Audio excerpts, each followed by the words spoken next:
Shalom, I'm Maureen Ben Yehuda, prophetess of Judah. I'm also known as Linda Denise Swain Shepherd. Now Roim in Hebrew means shepherd. Now today I want to talk about the Apocrypha. Lots of people have many questions about it.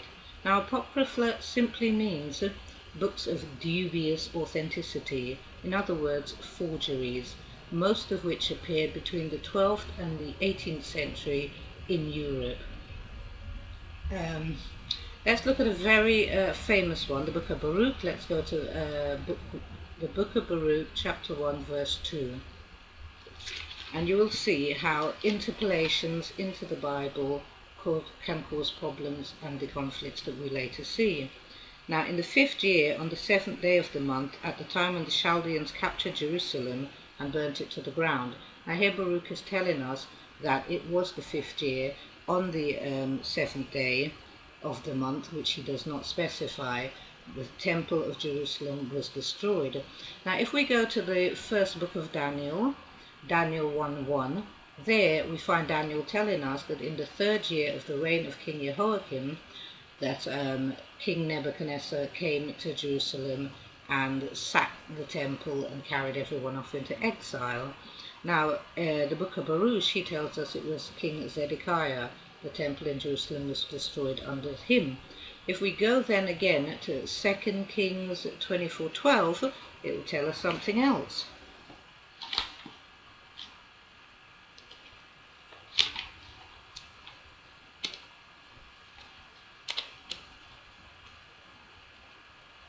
And here we are told that then Jehoiakim, king of Judah, surrendered to the king of Babylon, he, his mother, his officers, his nobles, and his eunuchs, and the king of Babylon took them prisoner.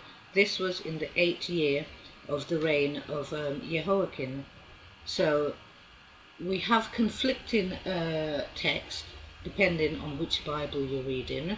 So we have text telling us that King Jehoiakim was taken into captivity in the 3rd year of his reign, in the 8th year of his reign. But if we go to 23, I think 2 Kings 23:36, Jehoiakim was 25 years old when he came to the throne, and he reigned for 11 years in Jerusalem.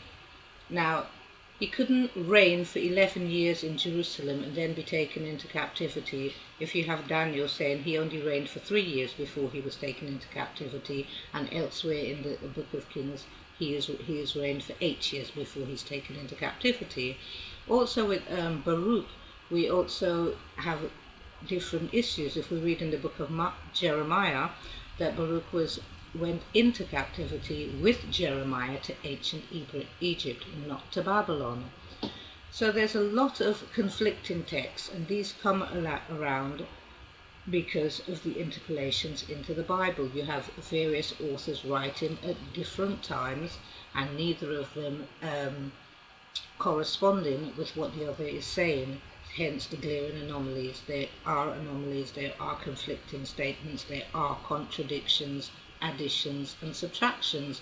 What we have today is no longer the divinely inspired word of Elohim as he conveyed it to his prophets and prophetesses. Not at all. What we have is a deliberately corrupted Bible to mislead our steps, and that was done. And the Apocrypha, to great and large extent, was to assist and facilitate that deception against us.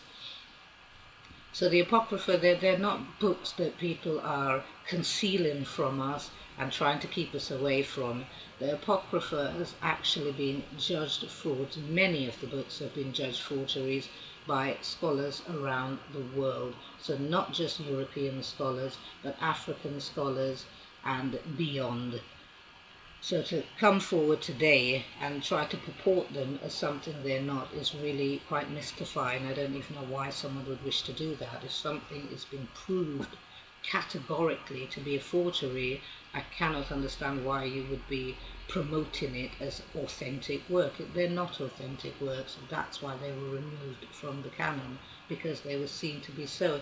You have to remember that at the time of the drafting of the Apocrypha, there was no forensics and DNA. A talented person could produce a forgery and have it believed to be authentic. And this is what occurred.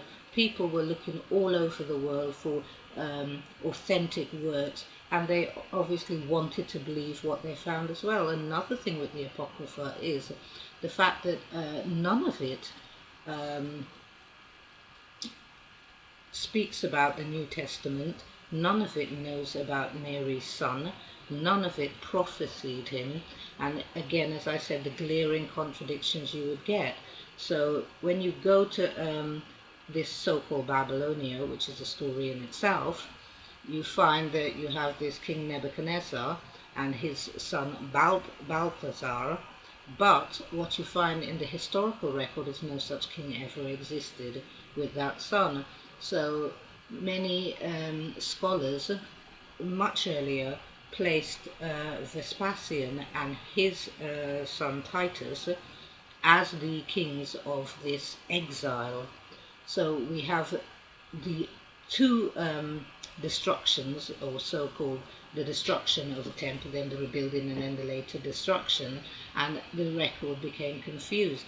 The fact of the matter is, no temple has ever been found in Palestine on that site where it was purported to be, because this is not the location of the place where these events took place. So they have never found anything of it. And you can see what this Apocrypha was used to say to you, the walls were destroyed and the copper was taken away, and you'd think that Nebuchadnezzar lifted the entire building and transported it to so-called Babylon. You only have to look at sites in ancient Greece, ancient Rome, and even though these were entirely destroyed, we do still see the foundations quite plainly. So you always have to be aware that there are people out there who do want us to be deceived, and they're not just Caucasian people, they're black people out there that wish you to still be deceived. But we are Judah, and we are the elect. We're not going to be deceived by Apocrypha, and most importantly, we're not going to be distracted by it. I am prophetess of Elohim. He has chosen me to represent him in this generation.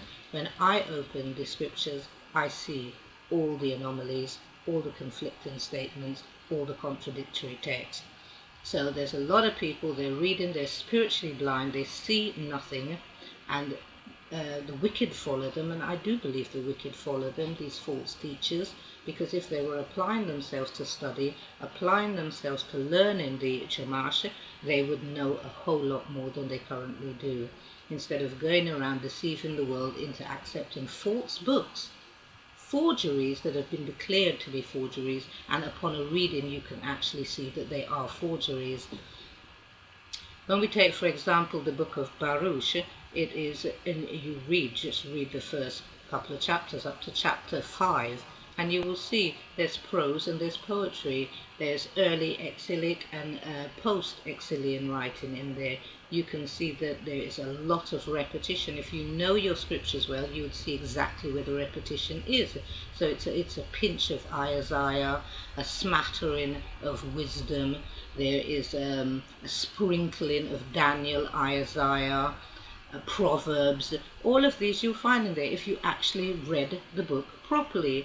So what it is, the Book of Baruch is a tissue of lies. It is a compilation. This work has been compiled from removing texts from the Habiru Israelite scriptures, from King Solomon, as I said, Proverbs, even the Book of Isaiah, the Book of Daniel, and then putting it there without ad hoc, without too much concern for cohesion. So it falls apart upon a reading. And if you go with the historical dates of the temple in Jerusalem was destroyed in the 5th century BC, then you will not find the people spoken about by Baruch. So you do have to know your Bible, but like the prophets did, it's important to study as well, so that you also know the Bible history and you can place it in its historical context, and you can see the glaring anomalies, and you can see where the text is contradicting itself.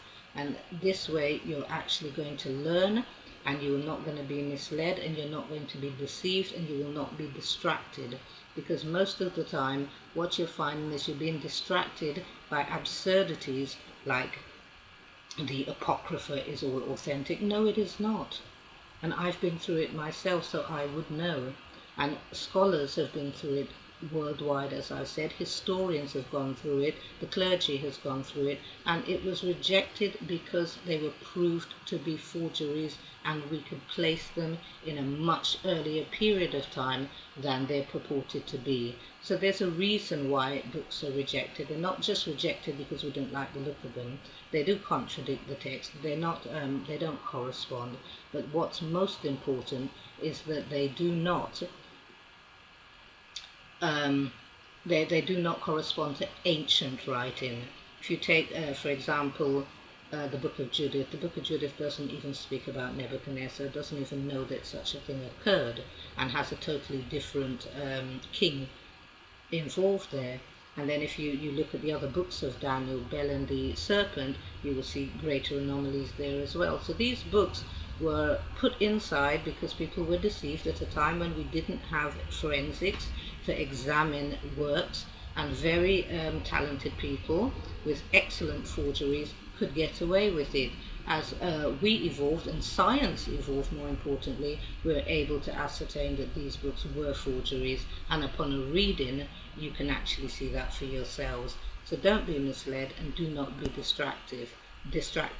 It's important to read the Chumash and the Hebrew scriptures, and to understand plainly that we, Judah, we are the elect. We're not going to be fooled, we're not going to be misled, and we're not going to be deceived at the last hurdle by false teachers misguiding and misleading the steps of so many. So let us stick to our Hebrew scriptures and not be deceived. Shalom.